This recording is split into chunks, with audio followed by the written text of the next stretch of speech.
মার্কিন অর্থনীতি মন্দার ঝুঁকিতে এবং যুক্তরাষ্ট্র চীন বাণিজ্য যুদ্ধের উত্তেজনা আবারও বাড়ায় আগামী বছরে প্রতি আউন্স স্বর্ণের দাম $4,000 ছাড়াতে পারে বলে পূর্বাভাস দিয়েছে যুক্তরাষ্ট্রভিত্তিক বিনিয়োগ ব্যাংক জেপি মর্গান।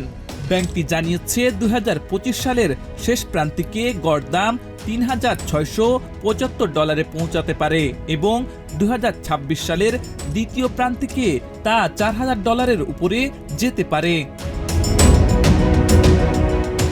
জেপি মর্গানের বিশ্লেষণে বলা হয়েছে, এবছর কেন্দ্রীয় ব্যাংক ও বিনিয়োগকারীদের মিলিতভাবে গড়ে প্রতি প্রান্তিকে প্রায় 710 টন স্বর্ণের চাহিদা থাকছে, যা দামের ঊর্ধ্বগতিকে ত্বরান্বিত করছে। গোল্ডেন ম্যান স্যাক্সও তাদের পূর্বাভাস বাড়িয়েছে। তারা বলছে 2025 সালের শেষ নাগাদ প্রতি আউন্স স্বর্ণের দাম $3,700 পৌঁছাতে পারে এবং চূড়ান্ত পরিস্থিতিতে এটি $4,500 কাছাকাছি যেতে পারে।